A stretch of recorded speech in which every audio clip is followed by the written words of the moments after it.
Like most good teaching, strategies to support ELL students don't just happen in isolation. They're built upon collaboration.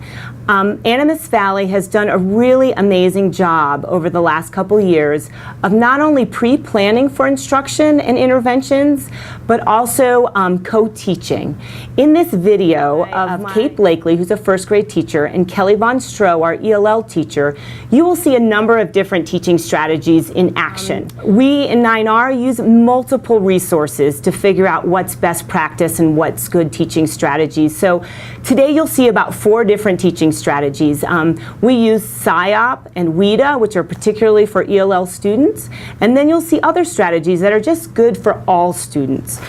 One resource that we have used to decide upon the most effective types of strategies is using visible learning, which is a meta-analysis of real research that shows us the top interventions and strategies that teachers can use that have the highest impact on student achievement.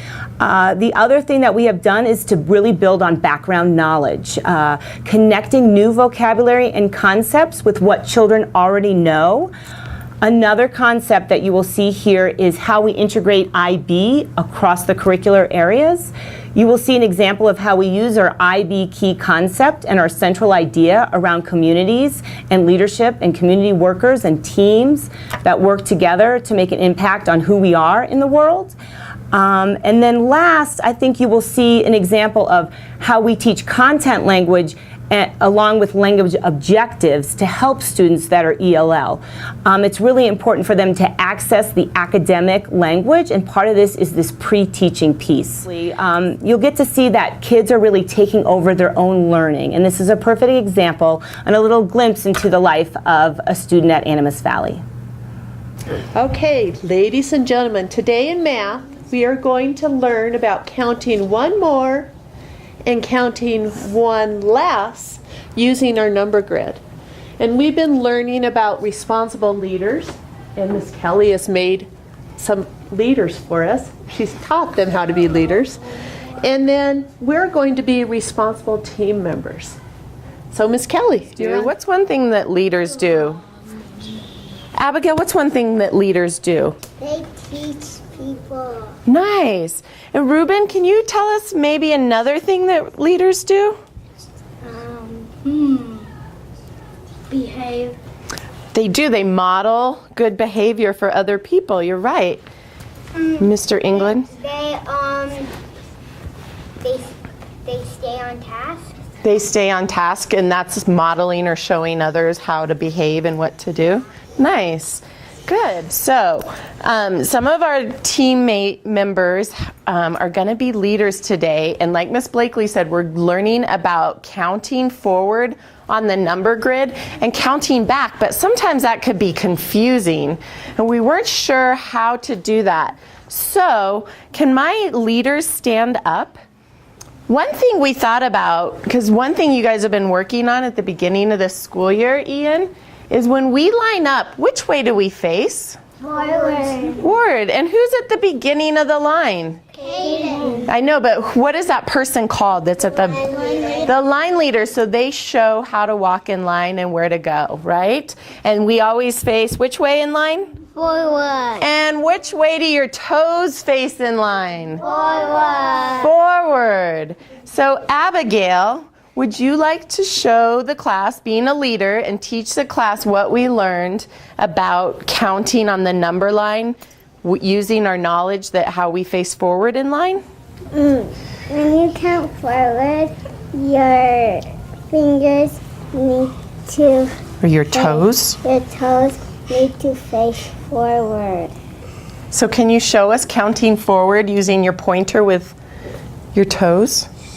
1, 2, 3, 4, 5, 6. Great. And if we are going to count back, Abigail, how do we do that using our pointer? We follow our heels. So could you find 6? 6, 5, 4, 3, and count back? 1.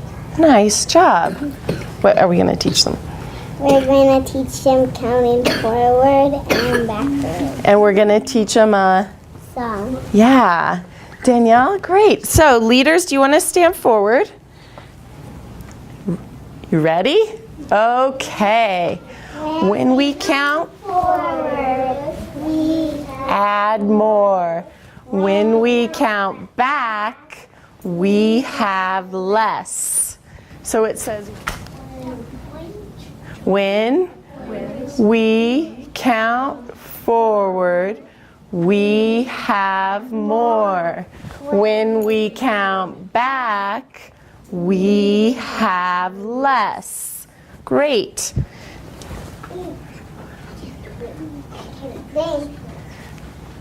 Ready? Okay. When you count forward, we have more. When we count back, We have less. We have to go to the next line. okay, we found the number 10. One more than 10. Let's go back to 1. Oh, you said 0. One number 10. Starting at 6. Find 6, go back to Number 1. 10. Share and let somebody else pick the numbers. So what number did you end up at? Now watch forward. One more. That's 11. All right, 11. See, Do